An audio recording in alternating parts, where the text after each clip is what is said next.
Welcome to the show. It's 1:26 p.m. in the afternoon here on Monday. It is May 11th, 2020. And I wish things could be different. You ever just wake up and be like, things have been pretty bad for a while. Can we just, move through this and, have we suffered enough? And to that I say no, we have not suffered enough. Because we as people, at least here in the United States, I can't speak for any other countries, but we here in the United States are too full of ourselves to know that we are not infallible. Hello, Kazir. We here in the United States think that we know better than scientists, and we think that we know better than experts, all because we Googled something once and read something on some blog. I'm pretty sure you all know what I'm talking about. But there's really not a lot that us people can do, at least those of us who are actually trying to stick to the guidelines. There's not a lot we can do. People are going to do stupid stuff. That's just kind of how it is. And no matter how hard we try to get them to not go out and do stupid things, they're still going to do it. So good luck to all of us is really all I can say at this point, because we're going to need it. Anybody thinking that this thing is going to end here in the next few weeks is completely they are just they have no idea what's coming. And I'm not saying that I know. However, based on all information available from reputable sources, it's going to get worse. And I know I've said that several times, but I don't know. People think that just because a state is trying to reopen, that suddenly means, oh, everything's fine, we're good. Don't worry, we're all better now. No one's going to get sick. I don't know, man. I always wanted to think that we were better than this, but we're not. This is where people get this idea that a few years ago on a television show, there was a character that was asked, or why do you think that the United States is the greatest country in the world? And his response, in a nutshell, is that we were not the greatest country in the world. And people were like taken aback by that. They were like, oh, how can you say that? How can you say we're not the best country in the world? You know why we're not the best country in the world? And this is not being taken from the show. This is my response. This is why we're not the greatest country in the world anymore. It's because after World War II, we were riding high on our victory. It was a bittersweet victory because we had to drop a couple of bombs on a bunch of civilians. But that was war at the time. You can get into the whole argument and debate of, oh, well, was it wrong? Was it right? But, it is what it is. And after the war, again, we were riding high because we had actually done fairly well in the war. Unlike Great Britain, they accumulated massive amounts of debt. France had to rebuild. Germany obviously had to rebuild. Japan really had to rebuild in a very literal sense because of us. Russia suffered amazing amounts, and not amazing in a good way, but just ridiculous amounts of death. Mostly because Stalin was just literally, not literally, but figuratively throwing untrained soldiers to the front lines and says, here, go out there. But I don't know how to fire this rifle. I don't care, just go out there. And if you run back, I order all the others to shoot you if you run away. That was about how their military strategy was back then. But the reason we're not the greatest in the world anymore is because we rested on our loins. We did well, like I said, in World War II. And then at that point, we kind of... It feels like we had like a strong sense of self-satisfaction. Like we couldn't do anything wrong. And then the Korean War came along, and that pretty much went to a stalemate, and it's still a stalemate to this day. For those of you who don't know, the Korean War is still going. I'm not kidding. There was never a peace treaty signed. There was an armistice, which basically means it was essentially a ceasefire. So technically speaking, the war is still on.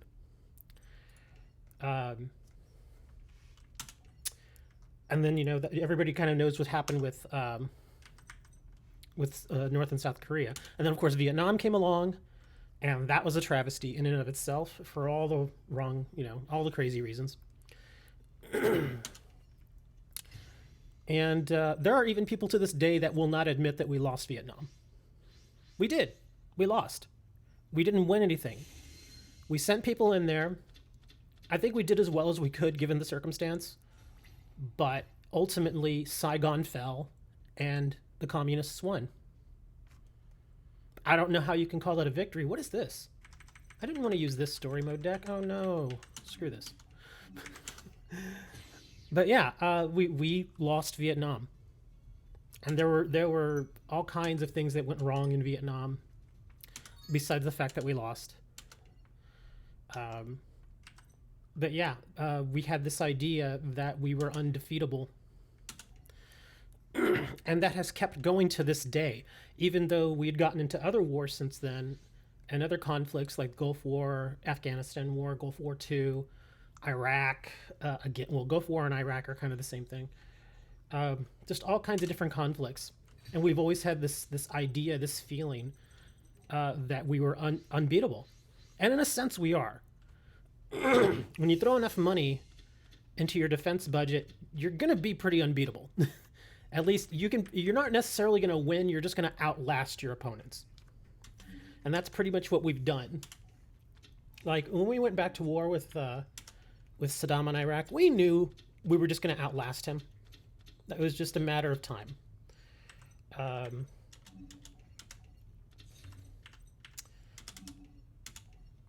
But to say that we won, I guess you could say we won that war in a way. But when you look at the politics going on in that area now, things are kind of weird. But that was the big deal, is that we had this idea that we were all high and mighty and that we couldn't make mistakes. And now we're making really stupid mistakes. Because again, we have this idea that that we are unbeatable. I actually need to activate this because I want to save my dragon. And instead of continuing to innovate and continuing to make the world better, we sat on our butts for a few decades, and other countries said, oh, well, if the United States isn't going to do this, then we're just going to do it. Either that, or they saw it as, well, while the United States is not paying attention, let's go do this. And a lot of countries have gotten away with that. Russia has definitely done that. We figured, oh, well, that was the end of the end of the Cold War, so we must have won. Well, look at Russia now. They're all in our politics. They feign friendship. Same thing with China. China has basically fleeced America for, trillions of dollars at this point. And we don't want to admit that we've been had, that we've been fooled. It really doesn't take a genius to figure all this out. Just kind of paying attention to the news and maybe doing a little bit of research here and there on what's going on. You will see that China has really done a number on us. And so now they are this superpower. They are superpower. I'll give them that. Maybe not a military superpower, but financially, they are massive. They are a juggernaut now of manufacturing. And we help them get there. There are so many countries out there that they're good people. But again, we just kind of sat on our butts and didn't do anything for a long time. And of the progress that we have made, people are almost made fun of for it. Like, look at people who are being mocked nowadays. It's not the stupid people. It's not the morons. It's not the idiots. It's not the high school dropouts. It's college professors, it's doctors that are being mocked and ridiculed. You know, they're being questioned. Why should I believe you? Well, I went to school for 10 years. I've been in this field for 20 years. You know, I've written paper after paper, I've written books, but that doesn't mean I should believe you. Really? Then who the hell are you going to believe, man?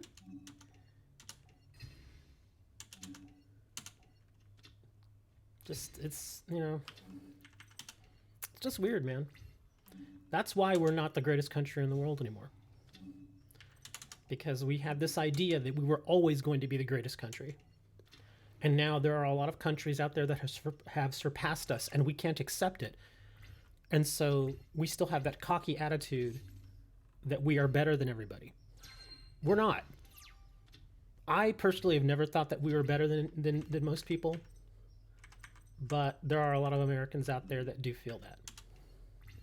And that's why we're in the position that we're in, because we feel that we're invincible. We feel that we can't be beaten, we can't be taken down. And so what do our people do? Even though they're being told to stay indoors and wear their masks, no, they're not going to wear their masks. They're not going to stay indoors. They're going to go out and they're going to do what they want to do because we're Americans and we're free. I guess in this case, we're free to get sick and die. Arrogance breeds stupidity. That sounds about right. I've heard something like that. And it's true. It's absolutely true.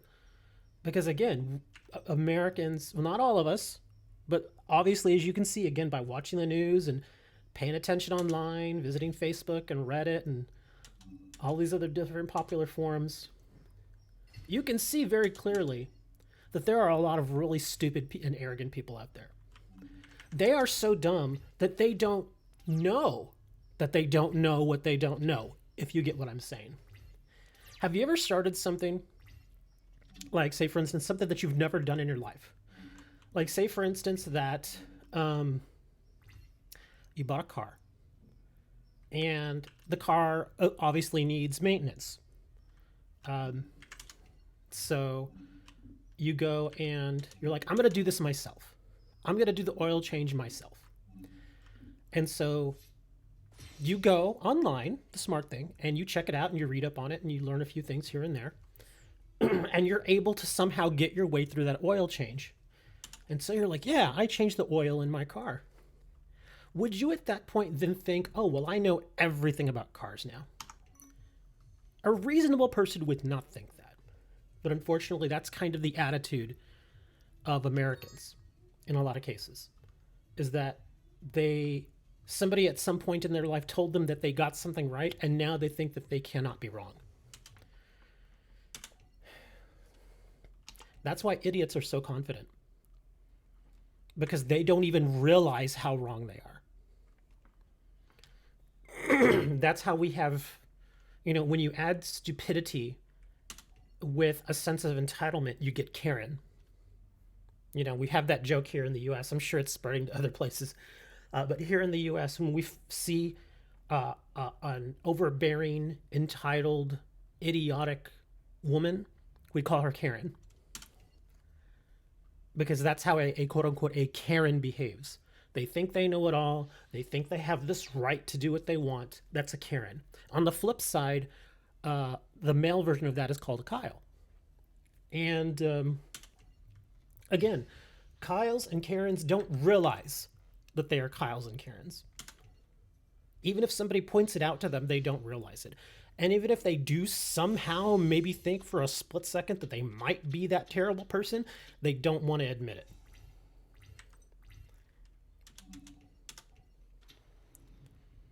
And so it just it's a cycle. They just keep believing that how could I possibly be wrong? How can they be right? Nobody, and that's kind of a common flaw just with human nature. Not just Americans, but in human nature. Nobody likes to admit that they're wrong. Because to admit that you are wrong means that you have failed in some aspect. There are some of us out there that, if we again, I'm not virtue signaling here, but I've always had this idea in my life that, okay, if I'm wrong, teach me. Show me how I'm wrong. Make me that better person. And I've kind of tried to live my life by that. Let's face it, we've all had this idea at one point or another in our life that, oh, I can't possibly be wrong. And that denial is there. And hopefully, if you are a wiser person, you will realize that, okay, yeah, I can be wrong.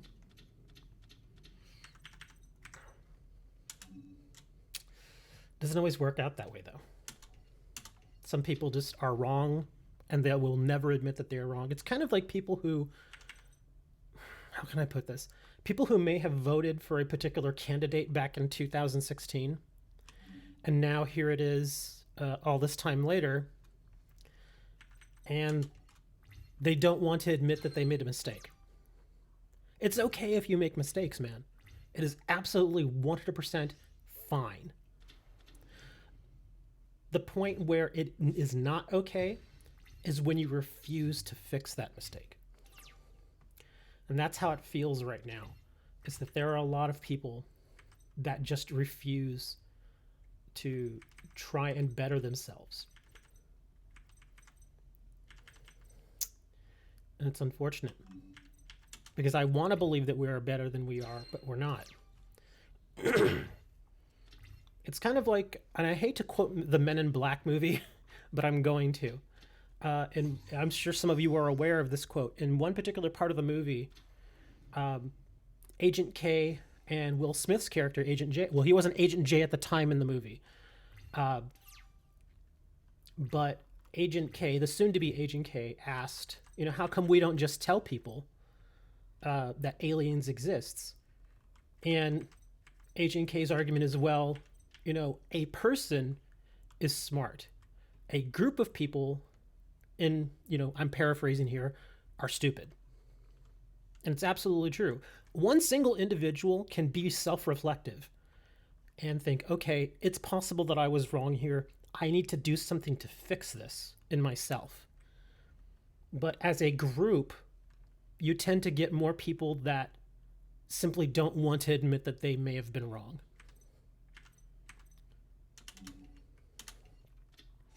And they just go along through their entire life thinking that they're not wrong. And that's unfortunate, because they will go through life thinking that they can't be wrong or they've never been wrong. And that's how you end up with a Karen. Let's put this guy out there. I needed to clear his backfield. That's the only reason why I did that. And I think until we can sit down and put to ourselves that, yes, it is possible that we have been wrong in one way or another, we're never going to be better people. Again, a person here and there can do that, but on the whole, we as Americans just don't seem to want to do that. When I was young, I always thought to myself, oh wow, 2020 is going to be this amazing year, you know. And I really was one of those kids that thought, oh, we're going to, you know, we might have flying cars and video telephone calls, and, you know, some of that stuff has come to pass. But at the same time, I always thought that certain things would have eventually gone away, that we would have grown out of it, that we would have grown out of selective ignorance, and that we would have grown out of things like racism and prejudice. And the only thing that I've realized as I've gotten older is that those things are definitely still here. They are alive and strong. And that sucks. Again, the willful ignorance of people is astounding.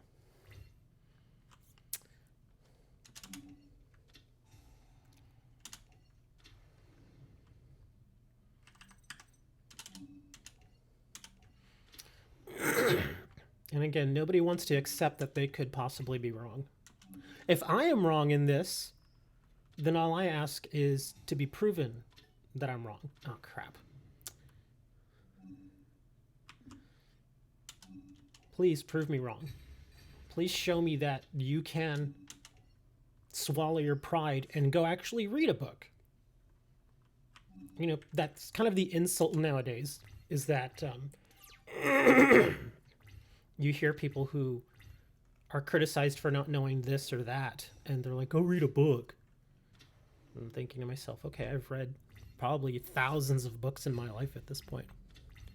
How many books have you read? Yeah.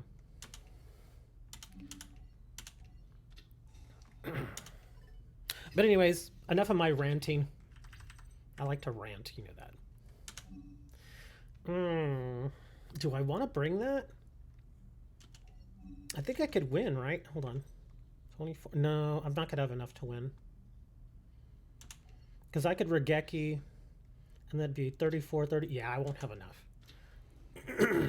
So we'll hold the Regeki, and we'll just attack this thing. And the Karens always have the same haircut.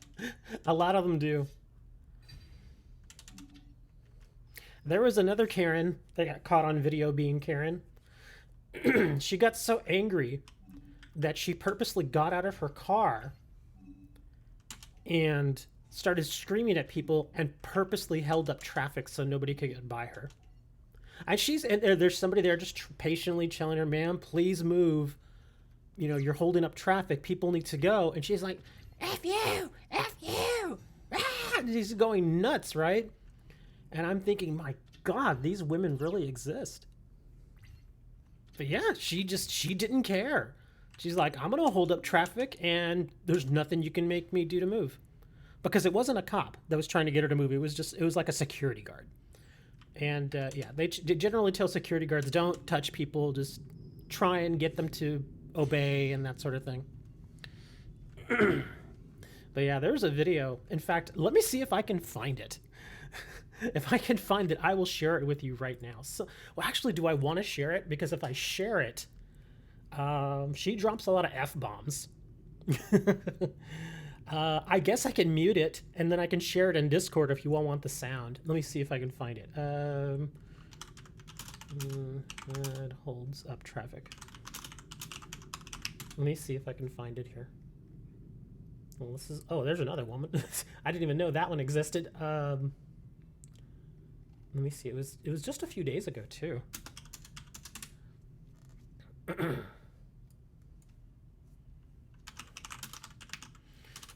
Oh my God. I just did a broad search. Angry Woman 2020. You will not believe how many results I got.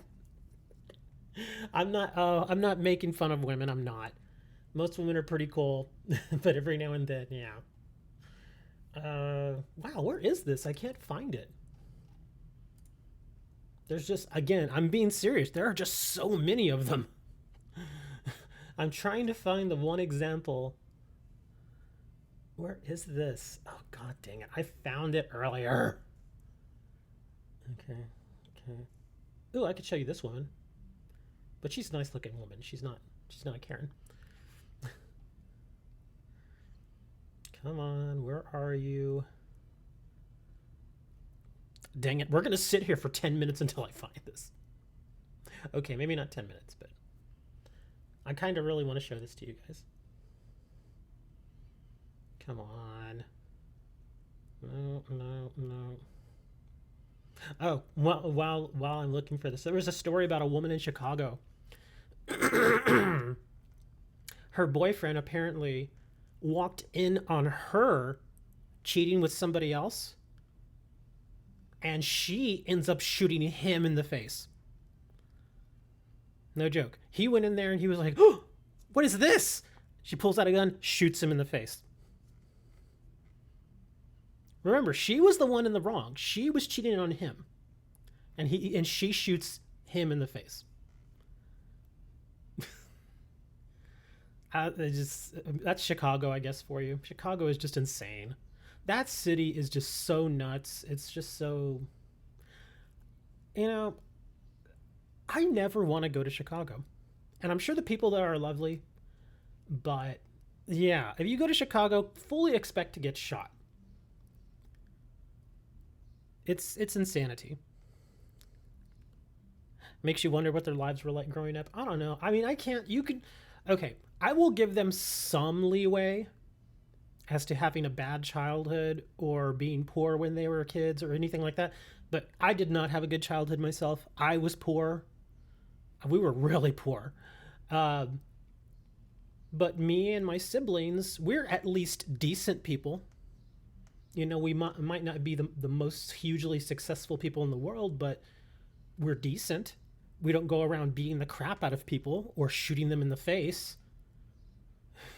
You know, we're not perfect, but we're not monsters. I just don't. I mean, like I said, you can use that excuse, but only for so much, because there comes a point where yes, it sucks if you had a terrible childhood, but after a while, it's up to you, especially when you become an adult. It's up to you to want to better yourself and to better your life.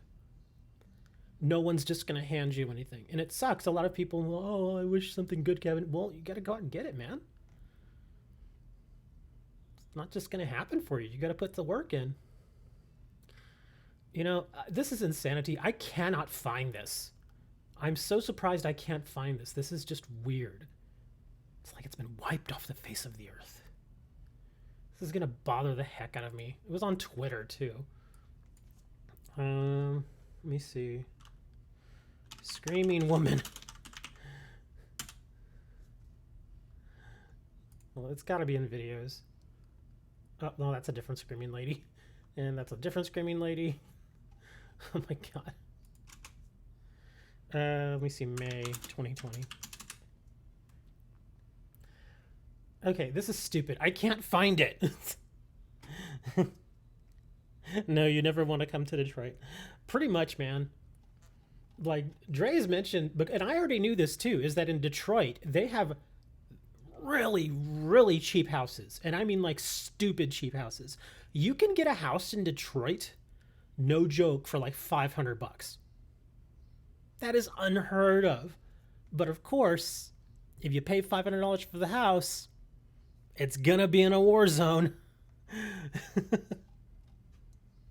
And that's kind of what it is, man.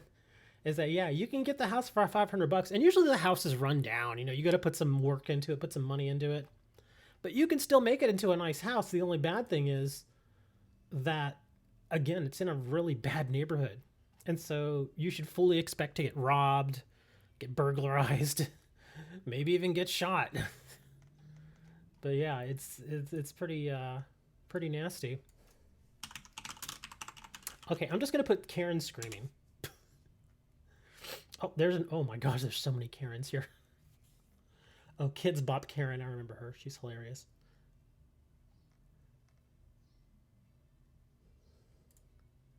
Hold on. Come on. How is this possible? How can I not find this? It was frickin' everywhere, and now I can't locate this to save my life.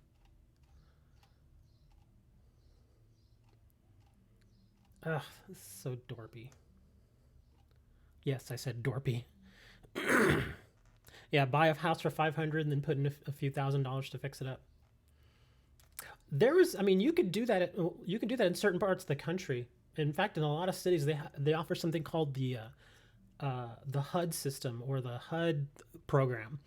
It's housing and urban development, where you can get a house really, really cheap, but generally that house is not in a great neighborhood, and the house usually needs a lot of work. That's how my stepdad made a lot of money. Is he got a whole bunch of HUD houses. I think just since I've known him, he's owned like 15 HUD houses, but he would buy them dirt cheap, and then he would put 10, 15, $20,000 into fixing them up. And usually, for a while, he kept them as rental properties. But then he got sick of people going in and screwing up the houses and tearing up the places, so he just sold them all. But yeah, he did that for a long time. And of course, if you've got the capital and if you've got the time, because a lot of the times he wouldn't hire people to go fix things, he would just buy the materials himself and go and fix it up because he had the know-how. And so whenever anything would go wrong in those houses, like if a toilet got stopped up or a pipe broke or something, he could just go fix it himself. So he saved a lot of money that way too, because he just knew how to go and do the work. This is going to drive me absolutely bonkers. I can't believe I can't find this. And I know it's here. I know it. I just saw the dang thing like a half hour ago. Oh my god, this is gonna drive me nuts. Yeah, I'm not gonna be able to find this. I bet you as soon as I end the stream, I'm gonna flip over through a couple of web pages and boom, there it is. Just like that. Let's see. No.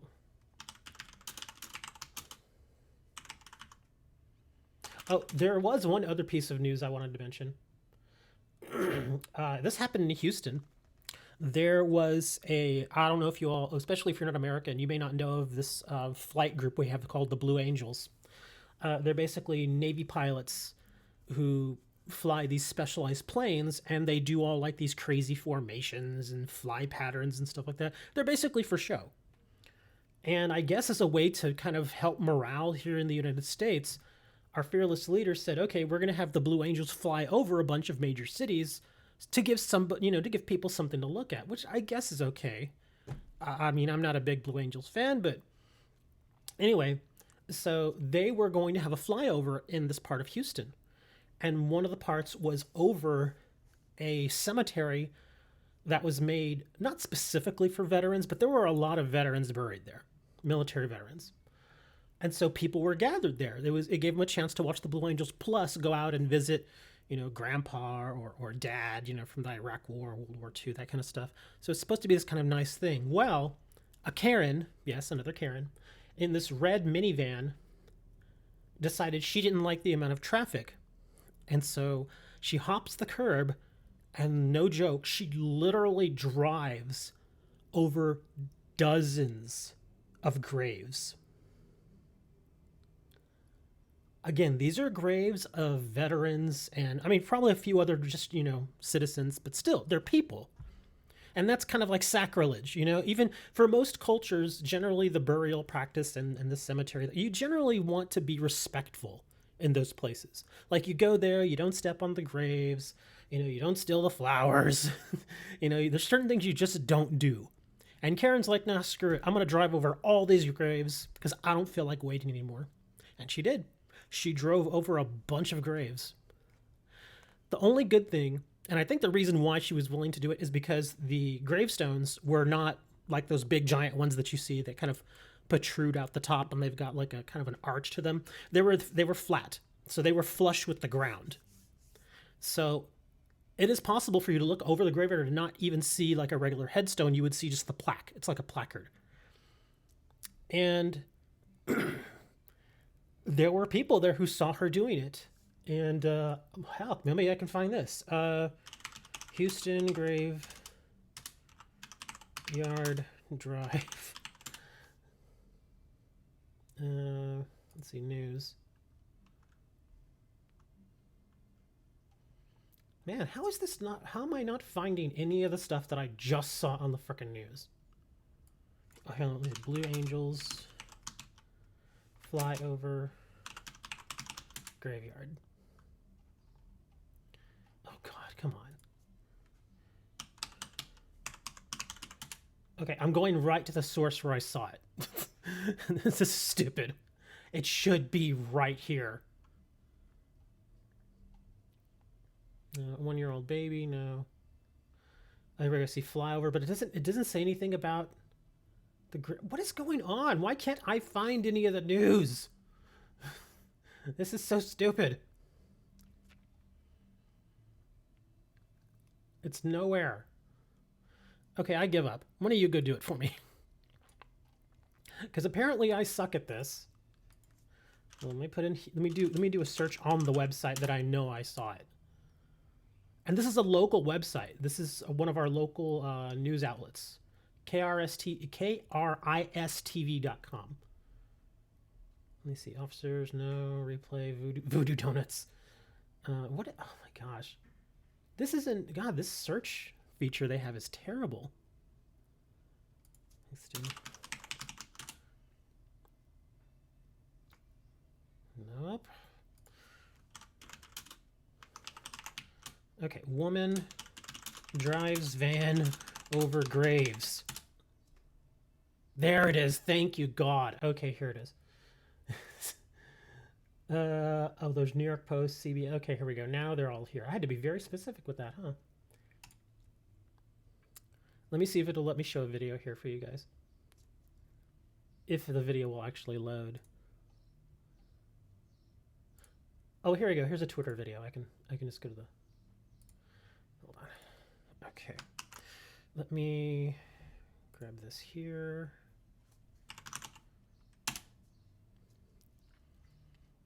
Everybody's like, come on, just show the video already, man. We've been waiting like 10 minutes. She was ghostwriting. Oh, that's wrong, dude. Hold on, I gotta, okay. Scene, browser. Looks like they picked the wrong getaway driver. I've been paying for this for a long time. Hey, well. It's the commercial. Okay, hold on, that's not what I want to show. Well, that's not what I want to show either. I'm just gonna have to add it. Browser.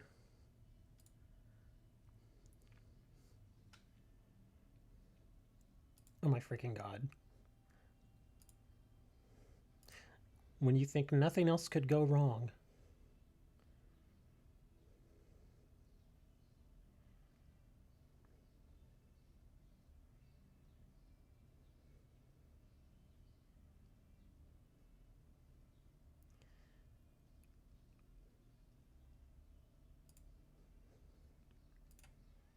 Come on. There we go. Microsoft Edge.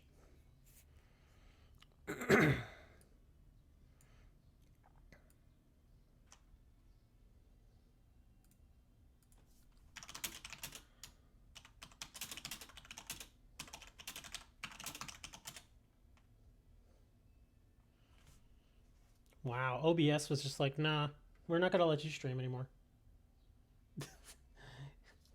Oh my gosh, I'm running into all sorts of technical problems now. This is so bad. Okay, enough. Fine, it's just like, just play games and shut up. Just do it. Fine, we'll play games.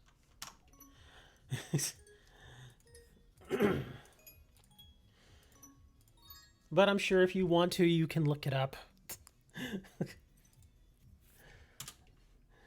Score to settle. Oh, I shouldn't even be facing these guys. I should be facing the guys from Arc 5. I did finally get 3 Roxys. Let me see. Oh, what was I missing? Let me see what... Okay, hold on. Oh, but just in case you all were wondering, this is the deck that I kind of just threw together yesterday. I'm trying it out. It's kind of a nutty deck. It's Armed Dragons and a Horse. 3 Armed Dragon level 3s, 3 level 5s, 2 level 7s. I only have the Element Dragon in there because I don't have another Mass Dragon right now. But Element Dragon, Horse level 4, 3 Horse level 6, 2 Horse level 8, Mass Dragon, Dark Hole, 3 level ups, Lightning Storm, Monster Reborn, MST, 3 Pot of Extravagance, Regeki, Sheep, Stamping Destruction, Swords, 2 Calls, 3 Metal Reflex Slimes, which actually have been working fairly well. A Mirror Force and a Wiretap. I actually want to take the Mirror Force out for another Wiretap, but this is the deck that I've been playing. But what's my opinion on Cosmos? Macro Cosmos? Or Cosmo Town? I don't know Cosmo Town enough to have an opinion on it. But yeah, I want to get rid of the Mirror Force and put in another Wiretap. But interestingly enough, this I mean, you can tell just by looking at it, this deck has higher brickability potential than most. How many tributes do I have in here? 1, 2, 3, 4, 6, 7, 8, 10 monsters that are over level 5. So yeah, the brickability of this is pretty high. What helps it are the Pot of Extravagance, the level ups, and the Metal Reflex Slimes. Also, Swords helps a little bit too, just in case I do start bricking. Sometimes I can draw into Swords or Metal Reflex Slime. But yeah, that's the deck that I was using. That's the new deck. It still needs improvement. Like I said, there are some cards that I'm missing. So when I get another Masked Dragon, I'm going to take the Element Dragon out. And I'm thinking I may actually take out sheep. I only threw sheep in there again because of the brick ability. If I can get a third masked dragon, I'm gonna, okay, basically if I get 3 of these, I'm gonna take this out, I'm gonna take sheeps out. Because yeah, the sheep goat, I don't really need them at that point. Oddly enough, just to see what would happen, I put these in. Look at that thing, level 10s, XYZ, and I've gotten them out. because of the metal reflex slimes. These are level 10s. And I was like, let me try that just to see if I can do it, and I've done it. I got this sucker out and he was amazing. Look at it, inflict 2,000 damage to your opponent by detaching 1 material. That's so cool. I also got this one too, but I like this one better. So yeah, the XYZ is kind of, I mostly just have XYZ in there because of Pot of Extravagance, but it's kind of neat to have that option. Anyway, whoops, wrong one. So let's go to Dre's Kids. Let's update this. We're still working on it. But yeah, I got the Roxy's finally. I finally got the fusion recycling plants. What else was I? Oh yeah, I do have 2 of the bow wows. Oh, I did get 1 chicken. I gotta add the chicken in here real quick. I still need another chicken, at least 1 other chicken. Where are you? Because I know I only got, there it is. I only got 1 chicken yesterday, so I need at least 1 more of these. And then I have to fill out the deck with other stuff. Because if y'all remember the old build of this that I had, I was using that Kawaki Meru monster, the 19 attacker, and he just didn't really work. He didn't really do anything. So I kind of, you know, I know I'm going to need at least 1 or 2 more monsters just to add a little balance. I just don't know what I would add in. But yeah, some of this other stuff is just stuff that I've used from the last build, like terraforming, Upstart Goblin. I may add a second dimensional prison. I do like running one of these because it does come in handy. I usually dump this in the graveyard. And then Solemn Warning's also really nice too. Reasoning tends to work. Mystic Mine is very helpful. Yeah, I don't have enough for this deck quite right now. But I'm very close. Like I said, I still need at least 1 more chicken. I think what I'm going to do different is I'm going to do 3 bow wows in this one and 3 chickens. What else? Oh, the Weatherman's I may actually do 3 of these too. 3 of each of these. I mean, I've got room. Because even if I do 3 more, let's see. 1, 2, 3, 4, 5. And I would still have room for 1 more. So I definitely have room in here. House Fur Hire coming. I've actually been trying to work my way to, I think her name is Lulu. She's in Arc 5. And she drops all the Fur Hire cards. So I think it's going to be easier just to work my way to her instead of constantly buying boosters.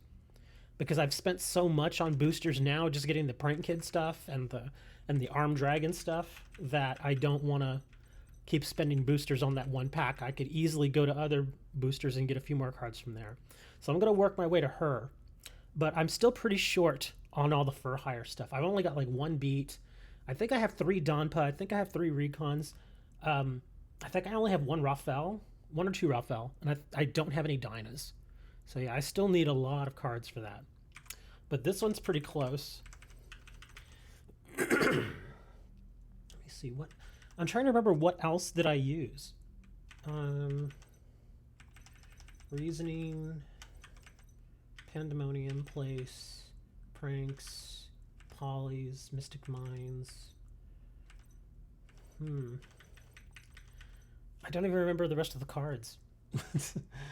Well, I remember the Kawaki Meru card, and I want to replace that. So basically, there's 4 cards that I'm missing from the main deck at this point. Well, I do need some chickens. So let's go buy some packs. We'll see if we can get some chickens from Chaz. Oh, and Chaz has the Mass Dragons too. So I could definitely use some stuff from his pack. Even though I have almost every copy of his cards. This swords on level 6. Yeah, lots of duplication already at this point from him. Another Lamp Seas, more Fancies. Level 7.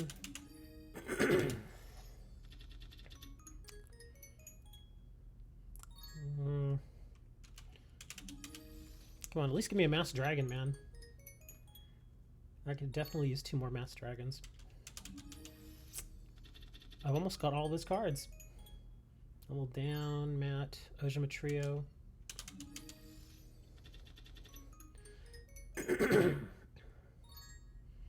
Prankins Battle. God, I got so many of those freaking Battle Butlers. I've gotten that card like 10 times.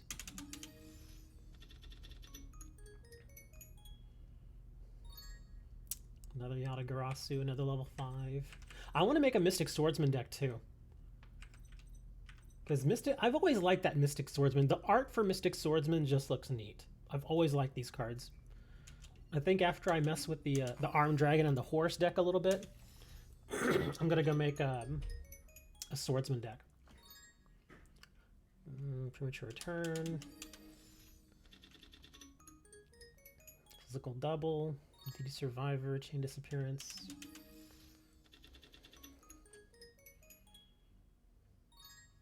Dang, man. He's not gonna give me anything, huh? DD Warrior. Another level 4. And a level 8. Mr. Greedy.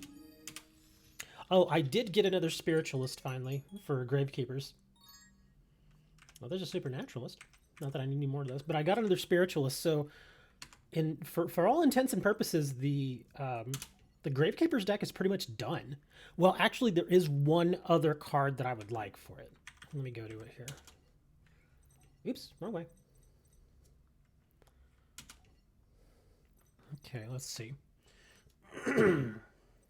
Yeah, I got my third Spiritualist. The one other card that I really... Clearwing Synchro actually is really good in this deck. The one other card that I want... I only put in Signal Warrior just for now, but I want to switch out Signal Warrior for Ancient Pixie Dragon, but I don't have it yet. So when I get Ancient Pixie, I'm going to switch that out. But this deck is actually... This is actually better than the deck I had on Switch. It's working even better. I guess because I made it more aggressive. But yeah, Clock Resonator. I actually want to switch this out. Wait, I have the other Resonator now, don't I? I can do that right now. Let me see.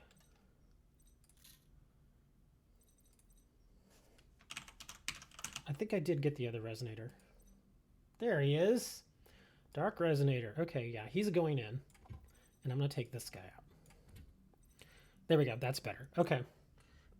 So yeah, Dark Resonator, 2 Chiefs, 3 Commandants. I only had 2 in the old one.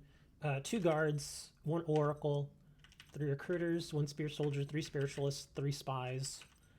The steel is working really well. This is working really, really well right now. Hidden Temples is kind of hit and miss right now. I mean, it's useful, but it's a bit hit and miss. It's kind of like... It's like generally if I get Necro Valley on the field, that usually shuts down enough of what my opponent can do. This just really puts the nail in the coffin. I generally don't even need to use it. So I'm thinking of maybe switching one of these out for something else. I just don't know what right now. Maybe like a Galaxy Cyclone or something. Because I do lack backfield control. I only have 2 MSTs. So I might switch out one of these for like a Galaxy or something. Of course, 3 Necro Valleys, 3 Thrones, 2 Pot of Extravagance. I only have 2 because I do see myself using the side deck a little more here, or the extra deck. Of course, Shogeki, 2 Imperial Tombs, 1 Necro Valley Temple, and 2 Rite of Spirits.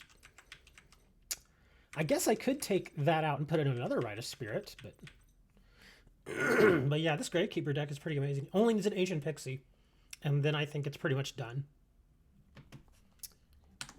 But let me see. Oops, wrong one. Let me see. Amazon, I still need a Princess. Yeah, Horse still needs work. I could probably build another deck right now if I wanted to. I guess, I mean, let me see. Empty deck. There we are. Let's do, what is it? Mystic Swordsman? Mystic Swordsman. Because I guess I could put Mystic and Silent Swordsman in the same deck, kind of the same way that I put Horus and Armed Dragon into it. I could try that. I don't know if I want to try it. Let's see. Mystic Swordsman. Let's see what I got. Okay, good. I've got plenty. Yeah, I have all the monsters. So we'll put all these here. This one's a little harder to pull off because this little guy, he can destroy a face down monster immediately, but it's not considered destroyed by battle. So he's a little harder to get leveled up to this dude. And this guy, he's good, but you can't normal summon him. He can be normal set, which is fine. So the level ups are definitely going to be more important here. Let's see. Let's start a damage step. This card checks face on. Okay, destroy that card. And if you do, what's on top? Oh, okay, that's what this one does. Now I'm remembering what this does. Okay, so level 6. Put all those here. And I guess this is warrior heavy, so we can do some reinforcement of the army. We can also do level ups. What else would go good with those swordsmen? Let me think. What searches them? Is there anything that searches a even a level 2? Oops, no. Go there. A Sanguine would search it to my hand.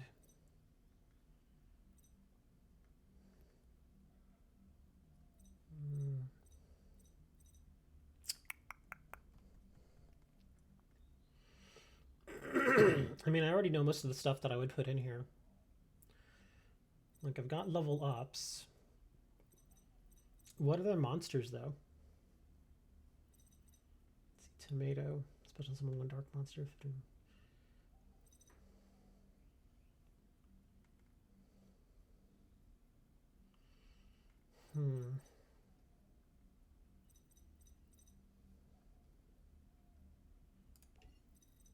Got an idea. I don't think I have all the silent stuff yet. Heck, we may just want to do the silent swordsman instead because he's got more support. Yeah, he's got more monsters, more support, and I already have all the monsters. Yeah, I think that might be a better idea, is to do these guys. All right, so we're gonna get rid of these, and we're gonna do silent swordsman simply because it has a lot more support. We'll do these at a later time.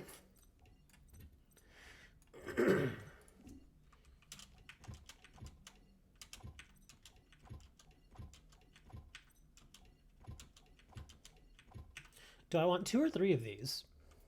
I'm doing at least 2. We might go for a 3rd. Silent Paladin, what does this one do? Oh, that's only for Silent Magician. Oh, wait, hold on. 1 Silent Swordsman. Oh, okay, cool. When this card is normal summon, you can add 1 Silent Swordsman level 3 or 1 Silent Magician level 4 from your deck to your hand. During either player's turn, when a spell card activated that targets exactly 1 monster you control and no others, you can negate the activation. This effect can only be used once while this card is faced upon the field. If this card is destroyed by battle or this card in its owner's control is destroyed by an opponent's card effect, you can target 1 light level monster in your graveyard, add it to your hand. That's actually not bad. That's not bad at all, man. We'll mess with her. We'll see how she does. So already I've got a ton of monsters.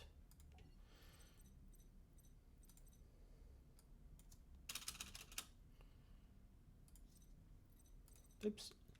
Let's see, level up.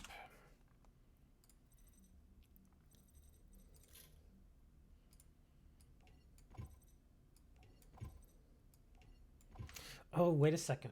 Oh, is this... Oh, okay, never mind. That's the other monster. I was thinking of a different monster, I think. Oh, no, wait a minute. Unaffected by your opponent's spell effects. Okay, good. I was just making sure, because I knew one of these had that... well, actually, 2 of them do. This one and this one. In this guy, negate your opponent's spell effects that target this card.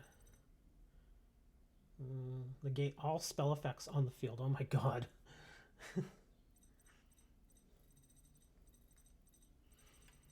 Okay. So let's also do... Let's see. Let me do a search for warrior.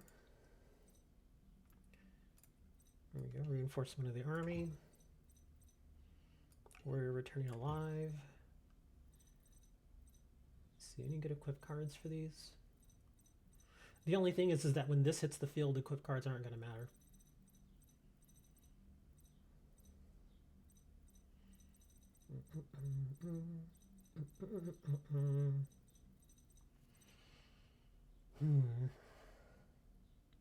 I think I'll put this aside for now because building decks on stream is a little boring, at least for the viewers. I don't mind doing it, but you guys are just like, you gonna duel or what, man?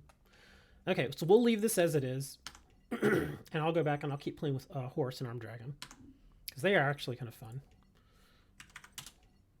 When you get Horse on the field, it's absolutely amazing. Just the lockdown effect that Horse has, it's just so freaking amazing. Power of a Guardian better. Power of the Guardian is actually not that strong in TCG. I mean, it's not bad, but there are just so many ways to get rid of it in the TCG. All right. I think I'm facing Gong here. Yeah, Gong's strong.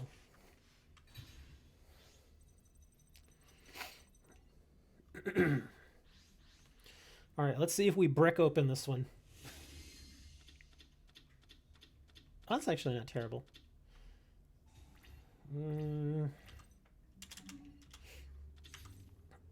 I still need my searchers. God, if I could get those searchers, it'd be so easy to get level 5 out. Man, I've got all the Horse cards in my hand.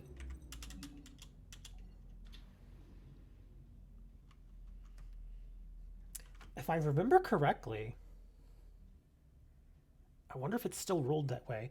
What we used to do back in the day with this card is if we went second, like say your opponent had a card or a monster card, and you brought this out, you could actually use creature swap. And you could take your opponent's monster, but this monster would stay yours because control of this face-up card cannot switch. Did I see the Duel Links ban list? I did not, actually. I heard that somebody got... Well, I mean, it happens every time now. Somebody got nerfed.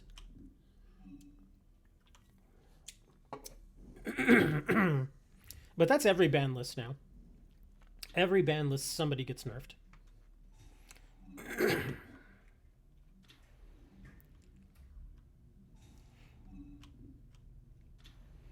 Man, this guy's just bringing everything, huh?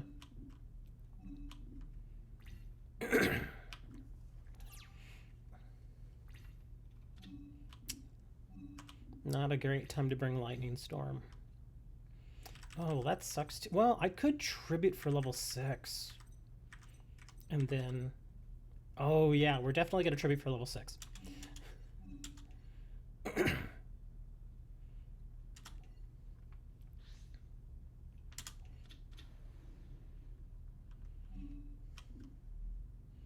We can take a look at it here in a minute. After I finish this duel, we'll go take a look at it. Let's see. Oh, I have to attack this one. Okay.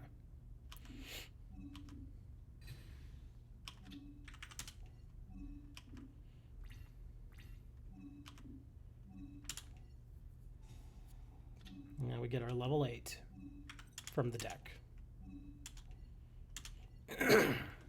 This should lock him down fairly easily, as far as his spell cards go.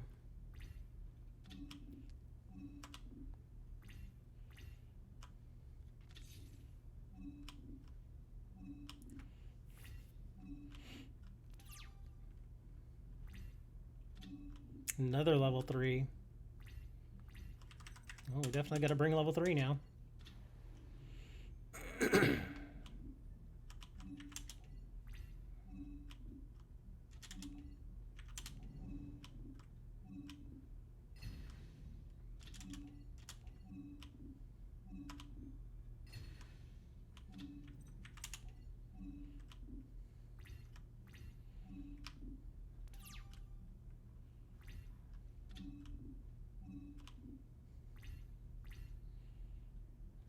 Go on, set your card and end. That's all you can do. And I'm about to get both of these suckers out here. Oh, Stamping Destruction. Yes. Let's get our level 5. I'm still kind of surprised how well this deck works. Like I said, it does have that brick potential, but it still works pretty damn well.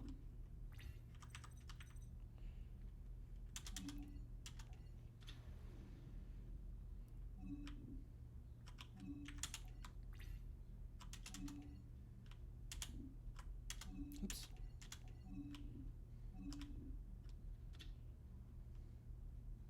Ooh, is he not destroyed by battle? Cannot be destroyed by battle. Oh, okay. Oh, he's got two of them. Oh, that sucks. So I think he's just going to try and stall now. I don't know if I can destroy those. Oh, actually, I can. I can destroy them.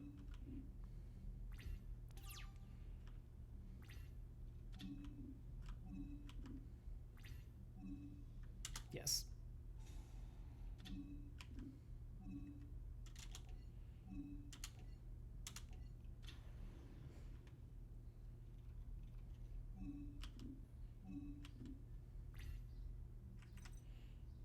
Target one monster. So only one monster? Oh, that sucks. Well... And let me see. Level 7, I think, does all of them. All face-ups. Let's bring another one of these little dudes. So actually, Lightning Storm is useless for me right now. But I'm going to throw this level 8 away. Because he's useless. Get rid of that guy.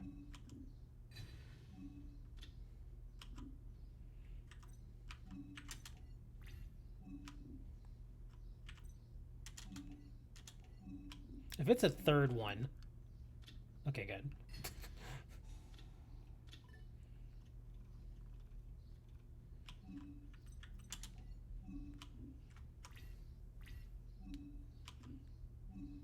Yes.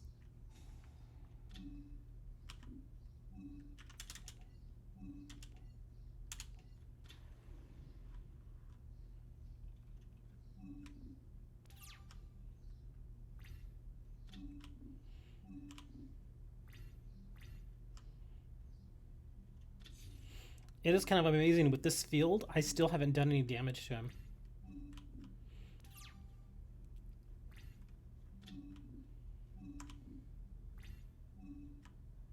Yes.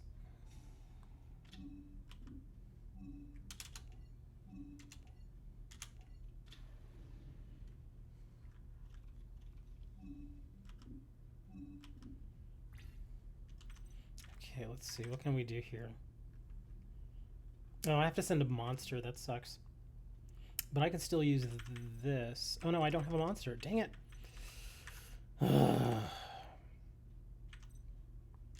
Here, put that down there.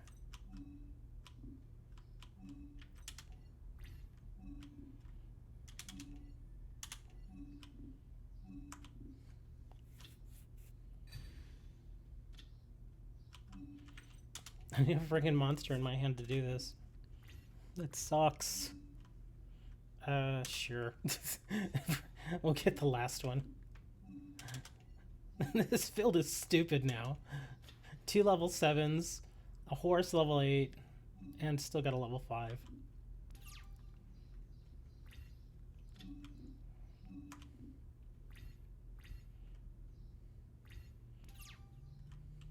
Come on, draw a monster. Oh, well, I drew a pot, so that helps.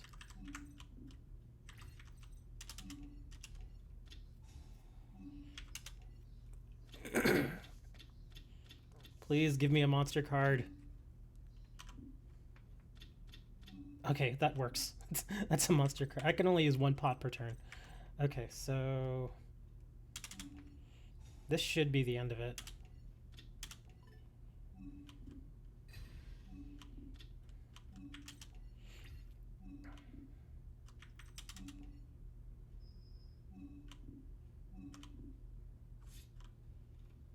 Ugh.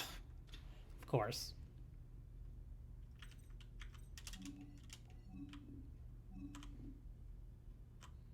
Oh, can this one not be destroyed by battle either?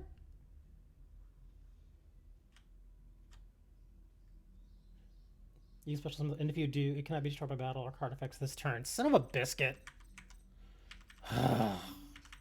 Jesus, Gong, just go away, man.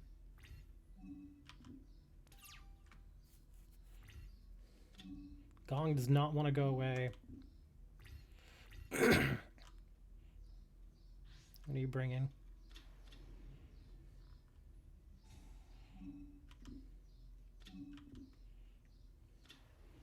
He's just going full on D again. Oh, he's going to synchro summon. He's going to bring his big dude. Oh, that's not his big dude, but it's a big defender. That is a huge defender. Oh, is he going to take my... Oh, he's setting my pot of extravagance. That's actually not a bad deal for him. Oh, look at you. Oh, crap. He's going to destroy my Horus. Crap.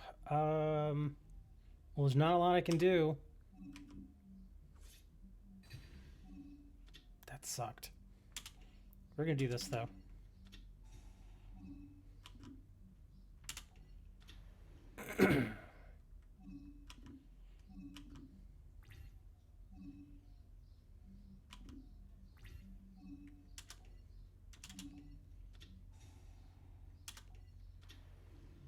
Bring my 2 slimes out.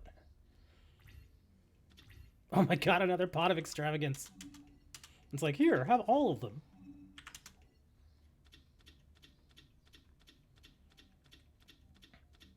Oh my god, an MST. No, we're gonna Stamping Destruction the face down to get an extra 5 going there. Okay, well the Mirror Force is actually going to come in handy now. And I don't have any monsters to send away, but I can do this. There it is, yes! You can't deal with it. The rail cannon. You can't deal with it, buddy.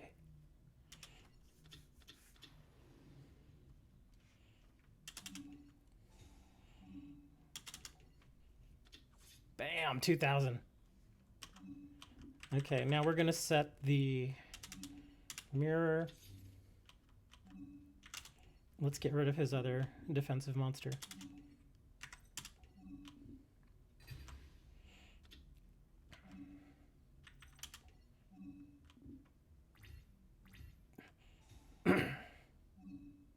Oh, he's gonna take my Metal Reflex Slime.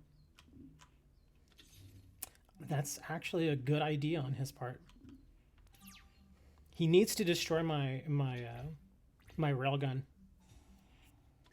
Oh, now he's going to take the pot of extravagance again. Oh, why would he do that?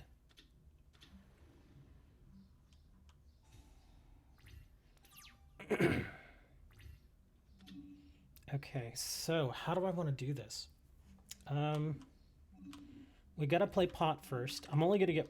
Oh, no. I can't play pot. I've only got 2. Damn it, so pot's useless. So that's the Metal Reflex Slime. That is the pot of extravagance. Doesn't apply once per turn. Target one. Okay, good. So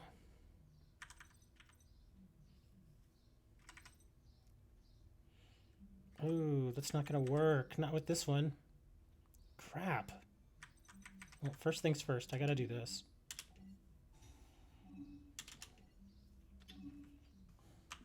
He suddenly made this a game. 500. Oh man. I gotta think. How can I do this? Yeah, the thing is, the Masked Dragon is so underpowered that it's not gonna hit that guy. Dang it. So yeah, my level 5s and level 7s are not gonna do much. I can... Yeah, I guess all I can do is just hope to Mirror Force it. I don't want him to get pot, so let's dump his pot. Yeah.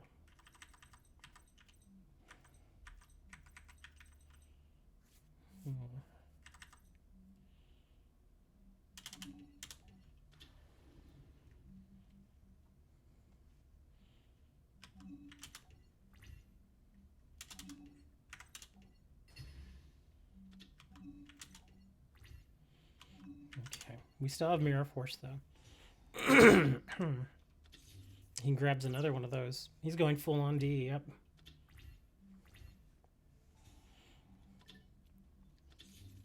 He doesn't have a dragon. Why would he? That's kind of weird that he pulled Stamping Destruction out of there. Level up. Yeah, I can't. I don't have any more level 7s. I've actually gotten both of them out. So all I can really do is just go D. Yeah, we're going D, man. I may just let him destroy all of my... Oh my god, he's going to do MST now to hit my Mirror Force. He's stealing all my cards. Well, the mirror wasn't going to work on him anyway. Oh, and look at him. Now he pulls the Mirror Force. Jackhole. Swords Revealing Light. Dang it. And that sucks because he just pulled the MS... Did he? Oh, no, he didn't pull the MST. That's a Mirror Force. Okay, so the swords actually could work right now. Because this gives him a second attack. I've got 15 cards left.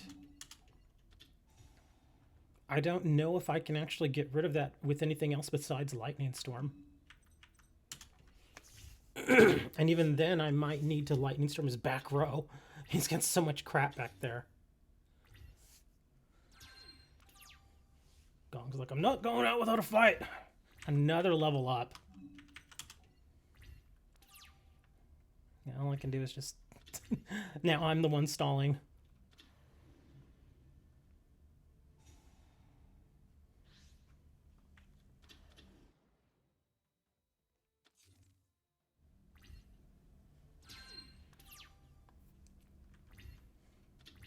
Monster Reborn. Damn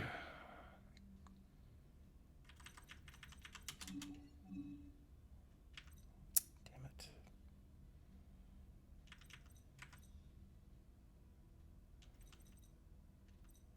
I could Monster Reborn level 6, level up to get a level 8, but I don't have any way. Oh, that's right, he's got a Mirror Force.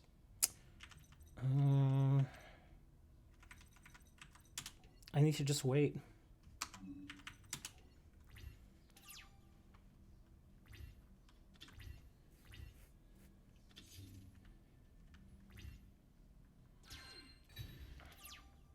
Well, here it is. Here's the... Oh my gosh. An MST. Wow.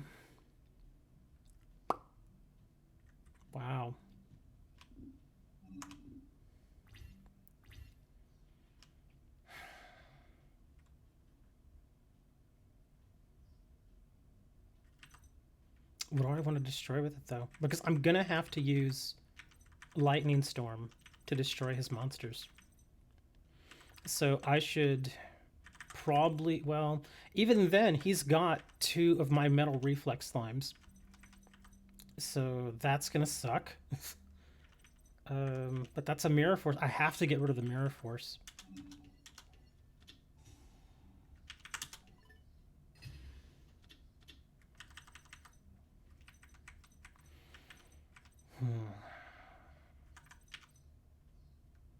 I get a search with that. So he'll hit me twice with this. Okay. He'll hit me, boom, and then... Yeah, I should be able to live through this. Oh my god, I got swords. That's why I'm like, maybe I'm going to need to hit his backfield too. I only have 1 Lightning Storm.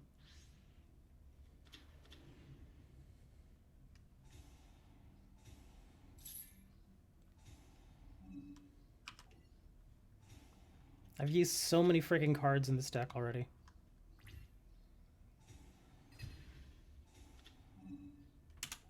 Yes. I think I have 1 level 3 left. Oh, an Element Dragon. It's not even what I thought it was. Okay. You go down there, buddy. That's all I got.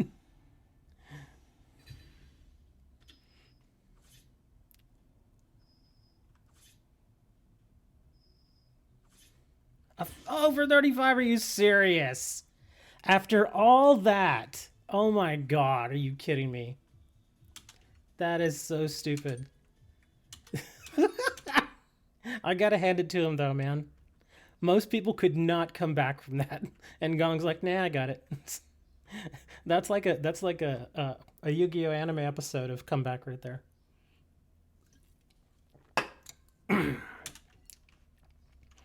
All right, buddy.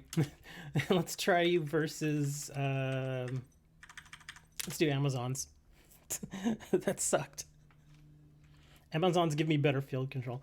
That's the thing about the level monsters and the Horus. Even though level 5 and level 7 Arm Dragon give you some field control, it just the limits on it are kind of eh.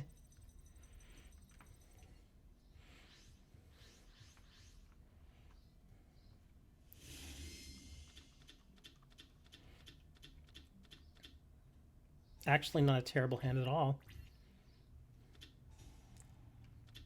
Ooh, look at you, Mr. Pendulum, already.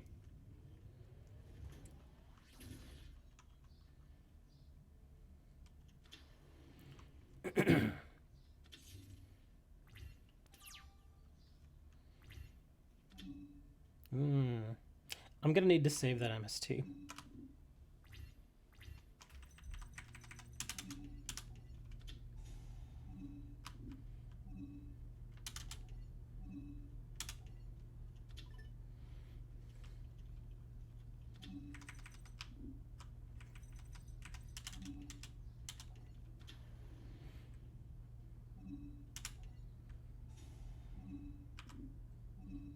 I'm actually gonna leave the baby tiger down there for now.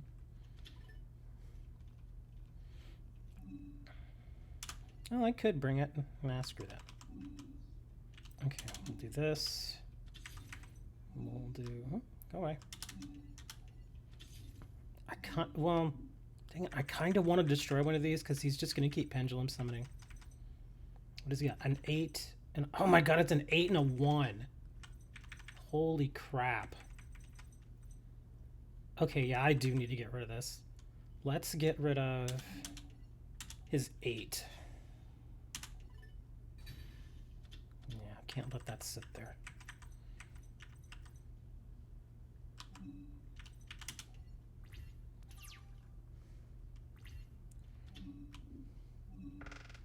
Throw a chancla at them. No.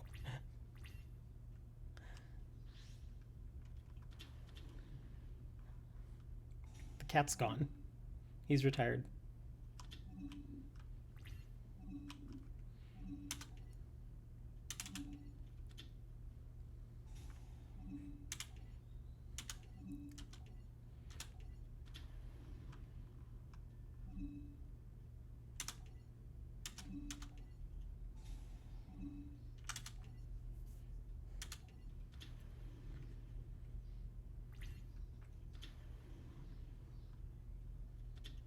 Oh, synchro summon. What you got, buddy? 25 defender. Oh, a 43 defender. Ouch. Look at you, big bad boy. All right, let's see. What can we do here? Change that. I'm gonna eat some damage here.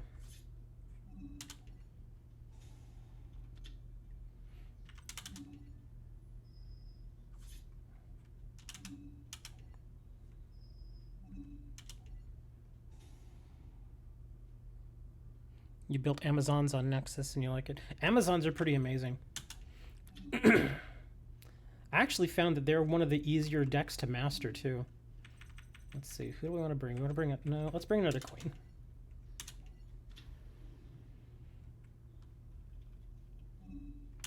We'll bring Tiger again.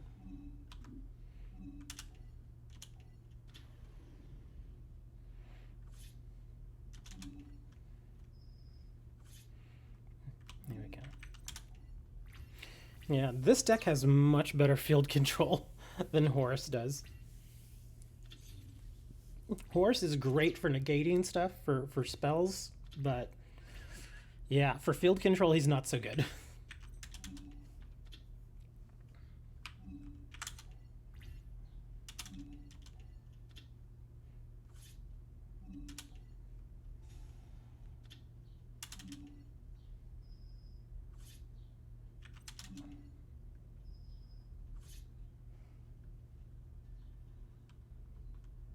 Do you think they'll have more? I think they would. I think it'd be a good. I mean, because when you think about what it used to be, just Legacy of the Duels, and Legacy of the Duels got updated to Link Evolution. But I think what really drove some people away is that a lot of people bought the original Legacy of the Duelist on Steam, and then on top of buying Legacy of the Duelist, at that time you had to buy each of the DLCs, and they were only like $5 each, but there were a lot of them. There were like 20 of them, so that adds up. And I think they made that mistake, is that they just kept releasing them in tiny DLC packs like that, hoping to make a little extra money. And then when people saw that they'd spent like $120 on the old Legacy, and then Link Evolution came out, which is essentially the same game, just with more cards, people were pretty pissed. And some people might have been like, you know what, forget it. I'm not playing that game anymore. And I can't say I blame them. They should have at least given the people who played the older version of Legacy of the Duels the option to pay, like $5 or $10 to move up to Link Evolution. I think if they would have done that, it would have probably smoothed things over a little bit better. Because like I said, when you spend like $120 on a game, and then suddenly, just like that game is no longer being supported, and only the newer version of the same game is being supported, yeah, that's going to piss people off. They should have enabled people to upgrade in an easier way. All right, we're gonna go back to Horus. I don't know if it'll work, but that's the deck I'm trying to push now. That's the one I'm practicing with. Just because it's, we've seen Amazons, we've seen the Gravekeepers. Let's try and see how far we can push Horus. But if there is one thing that I learned from that last match in which we lost with Horus, it's that I definitely need more field control.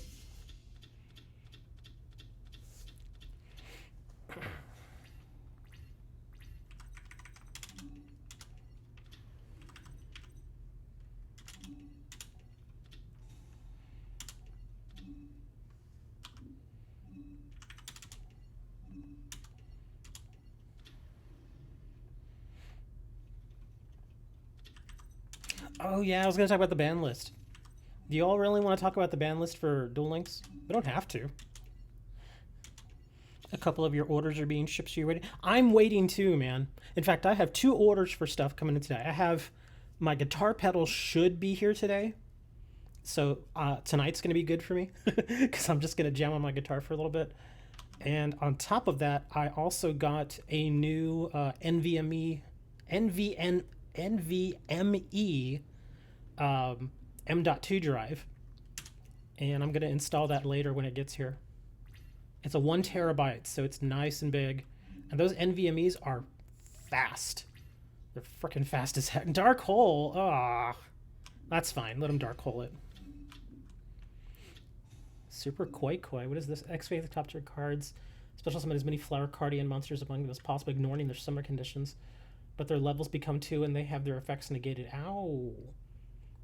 Banish the remaining cards. Face down. If you do, you lose 1,000 life points for each. You can banish this card from your card to your own monster. Special summon 1 Flower Cardian monster from your hand, ignoring its summoning conditions. Oh, man. Yeah, I've never liked his Flower Cardian deck. This thing is annoying.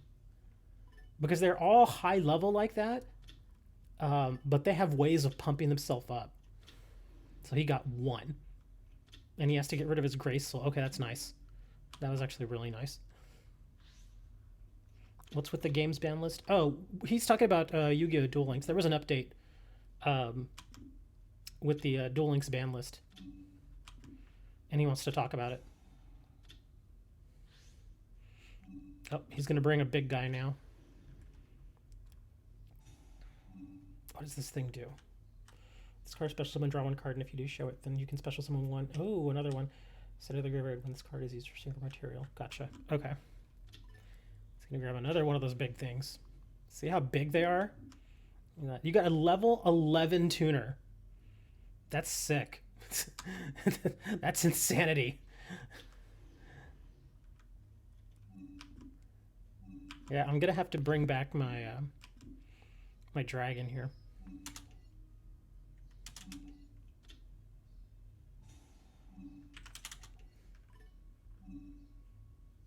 Oh, this game's ban list? Oh, I don't. No, I mean it should be up to date with the latest TCG ban list. Or OC. It's weird. People are telling me it's like a combination of the OCG and the TCG. Crap, we're gonna bring more flowers. Big giant monsters. Oh my god, look at this. This is nuts. Dang it, I can't get rid of that thing either. Okay, I gotta draw something big here. Another level up would be nice. I don't think I'll get it, but it'd be nice. Oh, Element Dragon. Dang, that thing sucks.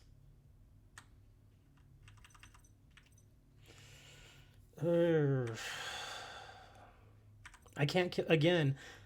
I can't kill that thing. Okay, so now we found out the weaknesses for the level 5 and level 7 armed dragons. They have a hard time getting stuff off the field, surprisingly. Even though that is basically their effect. Ugh. God dang it.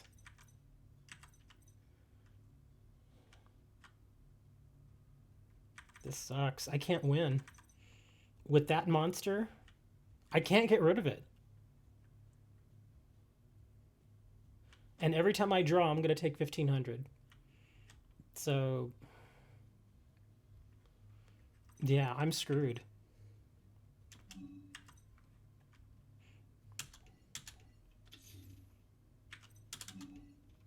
Yeah, it was my understanding a long time ago, though. Like, when I initially quit playing back in, like, '08,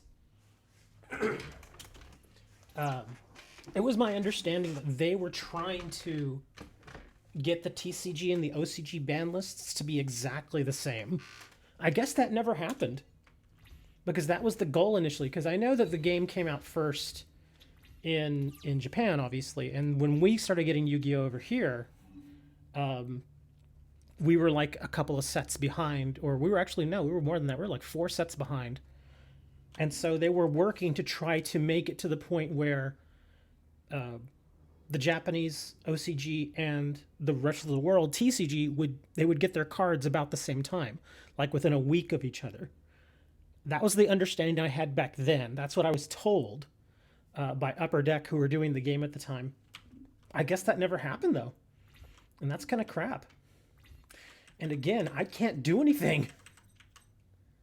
This sucks so much, man. All I can do is just throw sheep down there.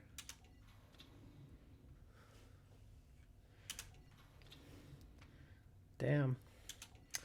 So now we see the weaknesses of Armed Dragon. Let me see. What can I throw in here that would help a little bit? I guess I could throw in some basic destruction cards, like Smashing Grounds. Because a Smashing Ground right now would have really helped. A couple Smashing Grounds. Yeah, because at this point, he's just going to keep ending his turn and letting me draw until I die. Oh my god, a Regeki, thank you.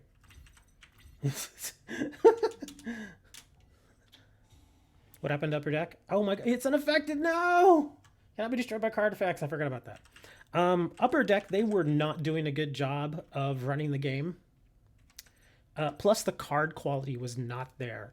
Like the first few sets were actually all right, but then some of the later sets that Upper Deck printed for Konami, the quality control was just horrible. I mean, it was not unusual like if you bought a box of a set, it was not unusual for you to get like half the cards be like really miscut. Not just by a little bit, but I mean by a lot.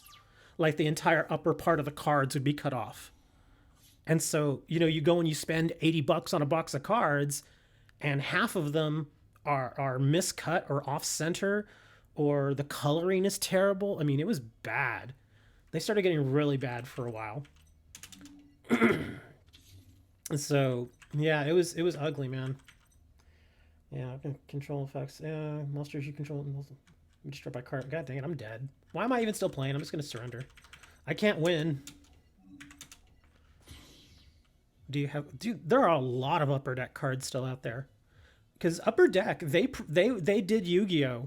They ran Yu-Gi-Oh! Here in the US for Konami pretty much since Yu-Gi-Oh! Came out till like 2009 or 10.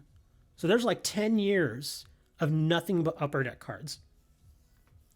I mean, the thing is, though, they don't look any different. The design is not different at all. The backing looks the same. The markings where it says Konami, and it's all the same. The only differences that some people might notice is that some of the cards where the card numbers are, some of them will say EN.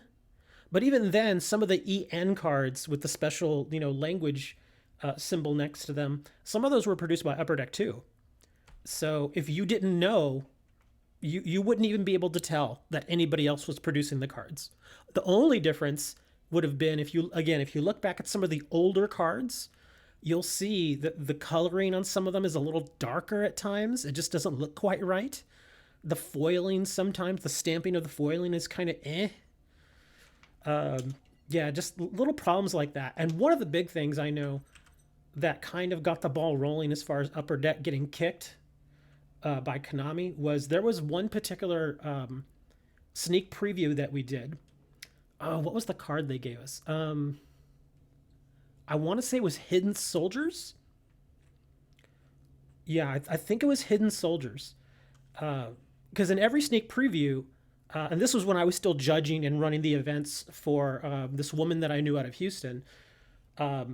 I would travel around Texas for her, and I would be like the judge and the organizer, and she was like the money side of the business.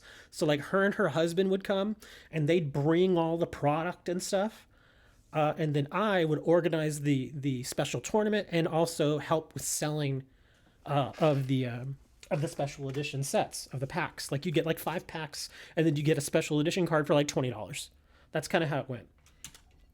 And this one particular one, they had sent out the set was itself was okay, but the special edition cards that we got, and we got like 2,000 special edition cards, and every single one of those cards had a massive roller mark on it.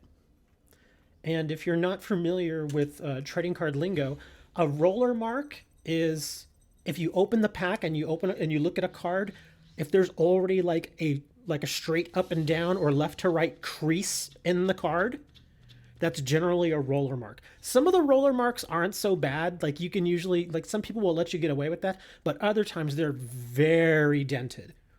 And every single one of those Hidden Soldiers cards that we got had a massive roller mark in the middle. And so all the cards were pretty much damaged when we gave them out. And people were like, what's this? And we're like, that's the way they came from Upper Deck, man. I don't know what to tell you. And later on, when I talked to her, like we were halfway through the event, and I talked to her, and she of course knew other people around the country that would do stuff like this with Upper Deck. And she says, I talked to a few other people, and they're all having the same problem.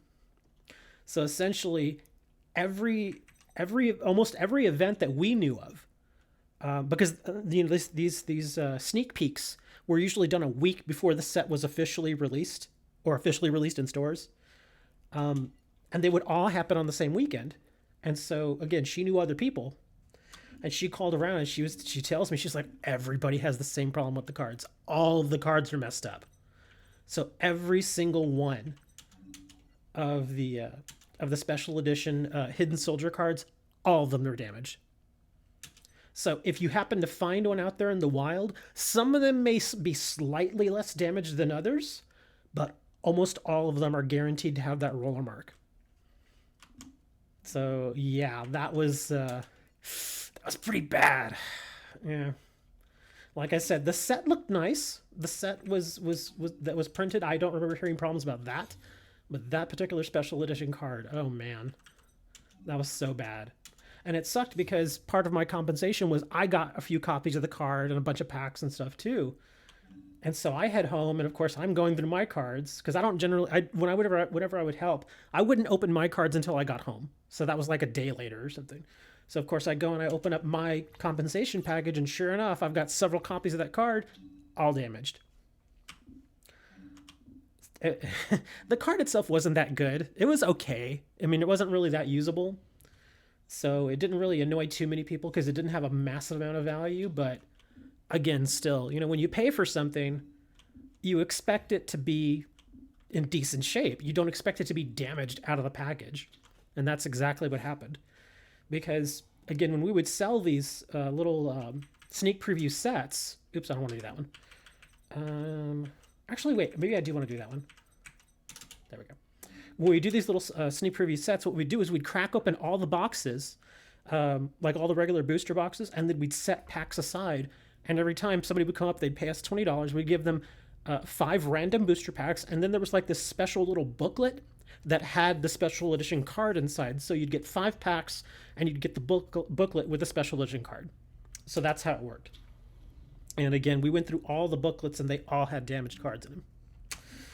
You can't do that to your to your to your patrons, man. You can't do that to people who buy your product. And that was kind of, like I said, that was kind of the beginning of the end. Because Upper Deck started doing crap like that. Because, you know, in the fight to try and make money off of card games, sometimes you cut corners when it comes to the printing process. And that's exactly what Upper Deck was doing. Wow, you set a dark hole? But yeah, it was pretty ugly. And it only got worse from there. Why Konami? Well, Konami does that now.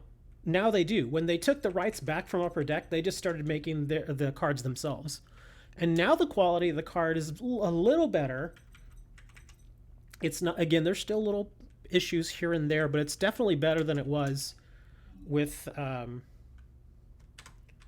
back up. It's definitely better than what it was with whatchamacallit, with Upper Deck. Gosh, oh man, I don't want to do that.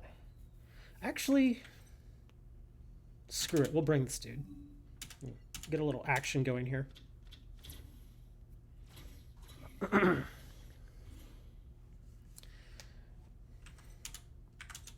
Yeah, Upper Deck started screwing that. Because the thing is, and the reason why they went with Upper Deck is, I don't know if you're familiar with Upper Deck in any way, but at the time, Upper Deck was known as a higher tier card company. Because they made stuff like football cards and baseball cards, hockey cards, you know, sports cards. And the card quality for those cards was always really high. They were really nice cards. They were cut right. The glossy finish was really, really nice. It was extraordinarily rare that you had a problem with any of the cards out of any of the sports packs that you bought from them. That's why they went with Upper Deck. That's why they didn't go with another company like Score or Tops, or what is that name of that other one? I forget. There was another company out there. But yeah, there were several companies out there that did cards, and Upper Deck was considered the top one. Let's gain 1,500. So it was weird to see Upper Deck doing that kind of thing. By Upper Deck's website. No, Upper Deck is still around. They're still a thing. They just stopped doing the Yu-Gi-Oh cards. But they still, if I remember, they should still be doing sports cards. But they just lost the contract with Upper Deck. I'm sorry, with Konami.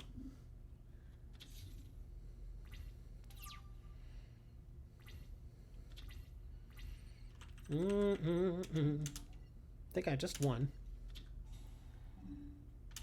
We're going to grab our big dude. Where are you? There you are. Speaking of websites, I need to go and check on that website again. Dude, it's been way too long. They should have already locked down that that damn website for me. This is taking way too long. Or Wizards of the Coast. Wizards of the Coast, they do their own printing. They originally did the Pokemon stuff, but then, if I remember correctly, Nintendo basically took over the Pokemon property and started printing the cards on their own. But Wizards of the Coast, they still do Magic the Gathering, which is still insanely popular, and there's still tons of money in that game. They do a few other things. Oh, I think if I'm not mistaken, they're owned by Hasbro, the toy company. So basically it's Hasbro, and then Wizards of the Coast is a subsidiary of Hasbro. And not only does Wizards of the Coast do Magic the Gathering, I think they also help produce Dungeons and Dragons now. the dice game, you know, with the character sheets and all that. I think they also help do that now. So they're definitely doing a lot.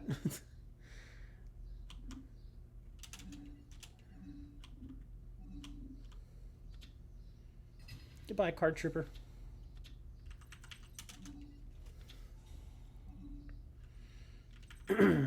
The thing is that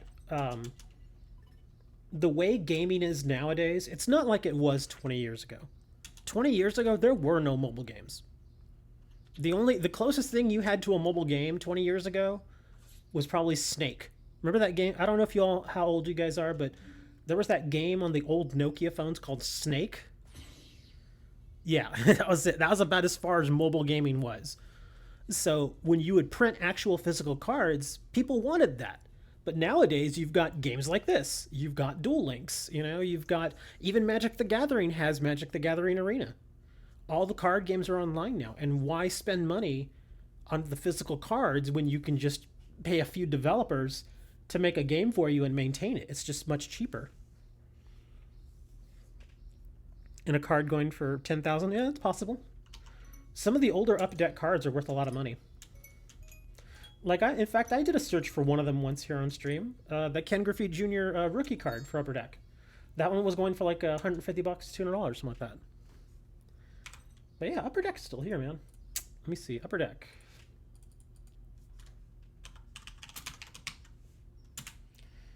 Yep, they're there. Upperdeck.com. They are still there. Yep, they still do hockey. Oh wow, what's this? Marvel Spider-Man? What is this? Playmat and card sleeves. Oh, are they doing another Marvel game? Oh, I think they are. Is this a Marvel game or is this just a collectible? Collect unique inserts, autographs, and more. Trade. Oh, these are just trading cards. So this is not a game. Okay. So they're just doing trading cards. But yeah, they have some Spider-Man and Punisher trading cards that they're selling from, I guess, with Marvel. That looks kind of neat. So it's not a game, it's just trading cards. Yeah, it's still kind of neat. I guess for people who like Marvel. But yeah, some of their old stuff is still there. They still sell all the cards. They've got a bunch of stuff on here. Yeah, there's a card here for $200. There's jerseys on here for $1,300. A basketball signed by LeBron James for $4,500. Oh my gosh. Yeah, they're still definitely around. Let me see. What else do they sell? Collecting, trading card history products. Here we go. Oh, here, they do the games and collectibles. Let's see what they do here. Because if I'm not mistaken, I think Upper Deck also did Versus System, Marvel versus DC. I don't know if you all know that game. It wasn't a very popular game back in the early and mid 2000s, but it was a fun game. It actually was really fun. Oh, in fact, there's the newer version of Versus that it looks like they're selling. Yeah, there's a newer version of the Versus System Marvel versus DC game. It sucks that they just quit supporting the old version of that game. I have so many old Versus cards. And when they stopped supporting the game, I was so pissed. I was like, oh, come on. Don't just do that. I mean, it's one thing for a game to die. Games die. But then they come back like 3 years later and they're like, here's a new version of the game. Can we use the old cards? No, you can't. But this is a new game. And we're like, F you, man. You know, all the money spent on those old cards and now they're just kind of retired and useless. Mm. That's the chance you take, though, with card games. But I really do miss Versus System. Versus System Marvel DC was such a fun game. So damn fun. If you never played that game, you missed out. Maybe I'll do a video on those cards one of these days. Just for fun. I still have them all. Same thing with the World of Warcraft TCG. World of Warcraft TCG was actually pretty decent. But again, they just didn't do they didn't do the card game right. $49.92. Let's see, what are we buying? Do I want to keep buying Chaz packs knowing he's not giving me the freaking cards I need? I only need the freaking chicken. That's it. I just need the chicken. You don't want to give me the chicken. Give me the chicken. That's not the chicken. That's a peacock.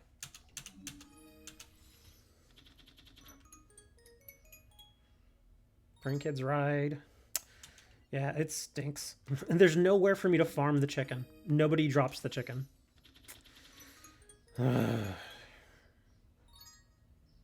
Recycle. I almost have. I'm only one card short of his full set. Another level 7. Another level 3. Another peacock. Come on, I'm gonna buy one more pack, and then we're moving on, because this is just getting stupid. I'll get it later. Yeah, I'll just get it later. Let me see. Oh yeah, let's try for Ancient Pixie Dragon. Do you think X-Sabers can still do good? I couldn't really say. I've never played X-Sabers. I've played against them. And I won't say that they're an easy deck to defeat, but they can hold their own a little bit. As far as when I've played against them, they seem to do okay. But I wouldn't say they're a top tier deck.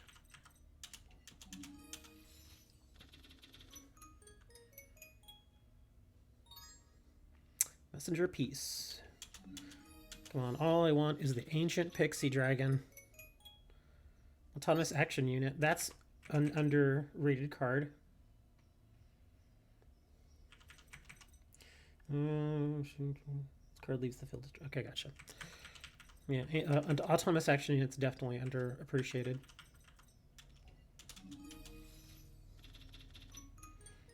Violon Delta, Component, Downbeat.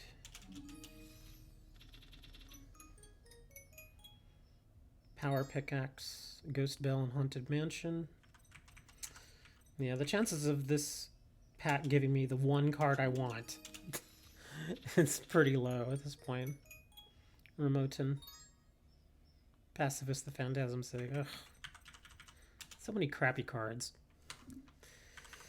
Alright, we're going to try again with... Oh, actually, hold on. And I really want to open these up because... Let me see, where is she? There she is. That's the girl that gives the fur hire, the girl on the right.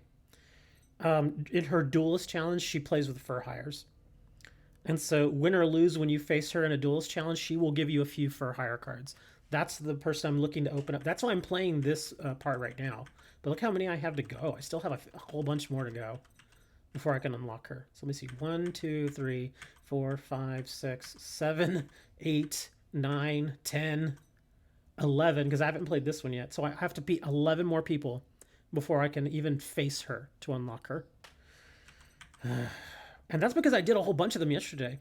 Off stream, I played a whole bunch. How many did I defeat yesterday? Off stream. Let's see. 1, 2, 3, 4, 5.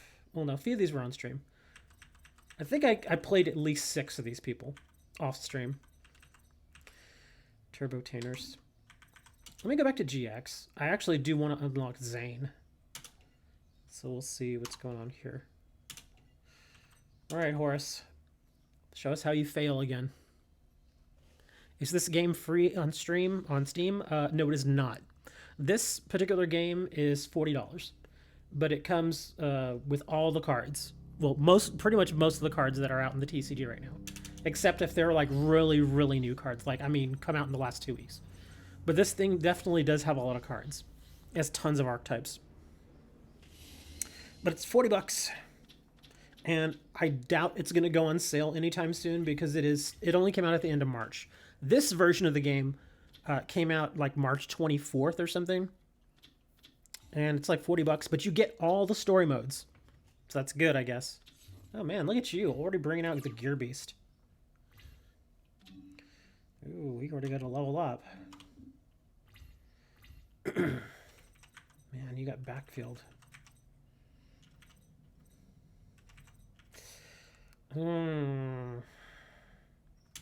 This is all I can really do. We're going to go Horus 4. We're going to level up.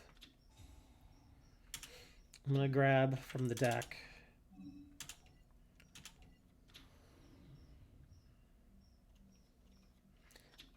Ugh, of course. Yeah, kind of figured that was going to happen. That's why I was thinking, should I just, throw the Element Dragon down there and wait and then throw Wiretap? Because that's what I was thinking. They were going to do something like that. So I just wasted a bunch of cards. That sucks.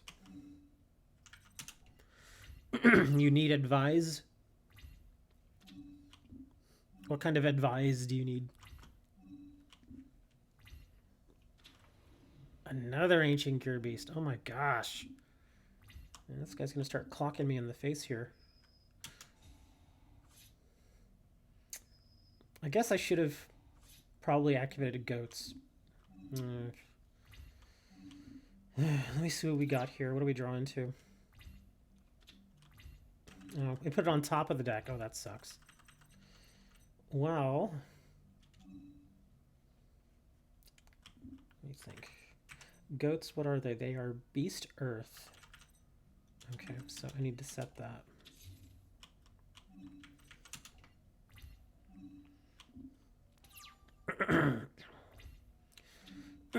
Definitely need to activate goats here, or we're dead. Oh no, does he have piercing? Okay, yeah, we need to activate this. We're in trouble.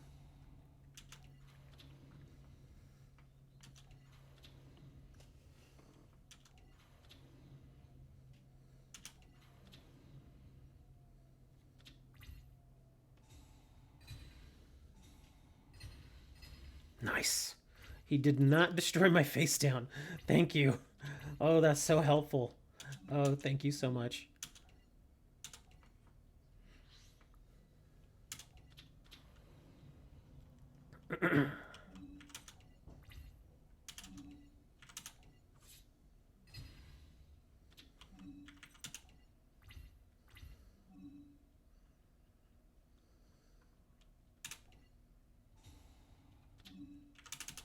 Thank you. Here's level 8. Bam. No more spell cards for him.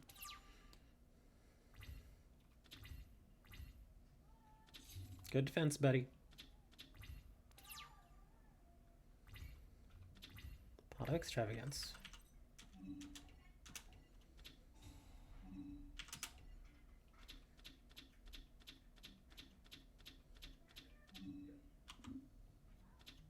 Another pot. Another level up. Well, I guess we're just going to have to destroy his monsters. Not much more we can do. Here, actually, let's get rid of these beasts. Alright, extra deck cards for Fur Hire. Also put Mrs. Radiant in your Amazon deck. It's a link monster. It works well with them. Of the one link monster that I have tried in the Amazon deck, was, I forget his name, something Flame Swordsman. I think it's Blazing Flame Swordsman. Ooh, look at you, Mr. Gear Golem. But yeah, there was Blazing Flame Swordsman. And he's only Link 2. And he basically pumps up all warriors that are on the field that you control. So that's the one that I have been using. Plus, he's pretty cheap to get out.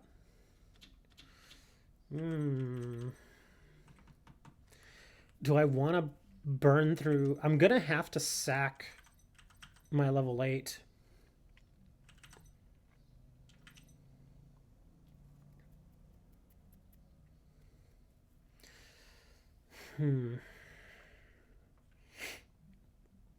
Yeah, let's do this. Let's bring this. As far as side deck for Fur Hires, I just throw in some random XYZs, just some XYZ staples, because I almost never use it. Generally, Fur Hires are strong enough to where they don't really need to dig into the extra deck.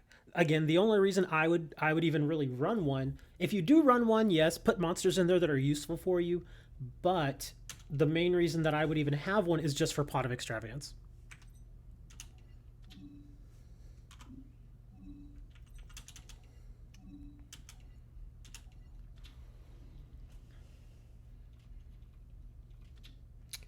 Yeah, I'm gonna have to burn. All right, Horace. I'm sorry, but you gotta go, man. I gotta get rid of that gear golem.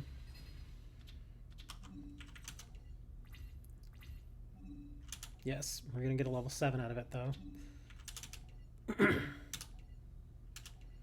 I think I actually might want to take level 7 or the arm dragons out of this deck completely and just make a separate deck. Because I almost never have problems with Horus. Oh no! That sucks. Oh, that sucks so much. That's why I didn't want to get rid of Horus. Oh, it's a freaking limiter removal. I'm dead. I'm so dead. Yeah, I mean, he's not going to give me this turn, but he'll give me next turn. Oh, Jesus Christ. And I lose again. Yeah, I feel like the arm dragons, I feel like they're holding me back. It's like when Horus level 8 hits the field, I can maintain control. But if I have to take control with a level 7 or a level 5 arm dragon, it doesn't hold. I think it's probably best to probably take them out and just go full Horus and just do like full Horus negation. I can build that deck. I know how to build the deck. It's just, I was hoping to get them both in there. But yeah, I'm starting to lose too much of this deck now.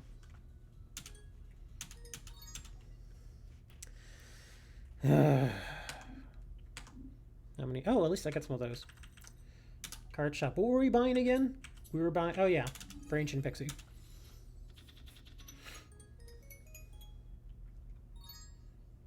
Another Ghost Bell.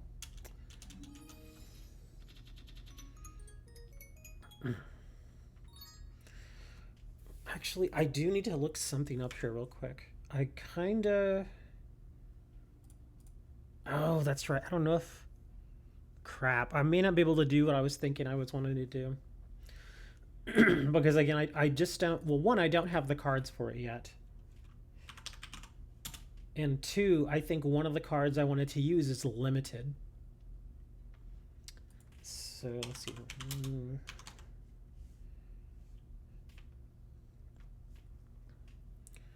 Okay, so Bakura Pack and versus Alistair.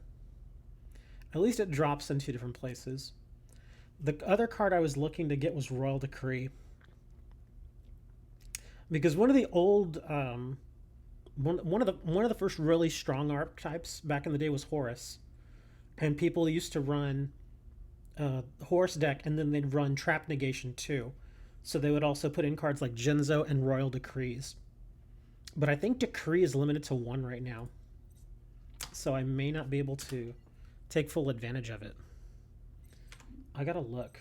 Let me see. Oops, wrong one.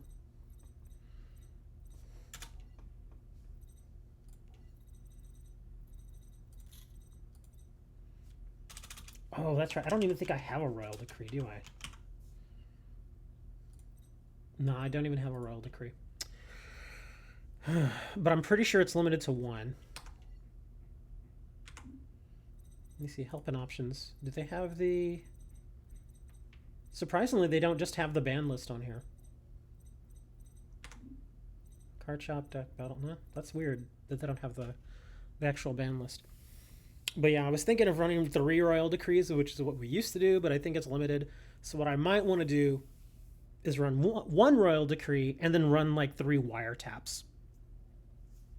Because that would annoy the living crap out of people. 3 wiretaps would be just nuts. But then I still have to fill out the rest of the deck though. What other monsters would I use? I'm trying to think what other good cards would go with... Monster cards would go with Horus. I'm trying to remember which ones they are. I know Spell Canceller was another one that some people like to put in, but I'm not crazy about that card because it's only an 18 Detector, 15 Defender, and it's a 5-star. So it's not that easy to get out.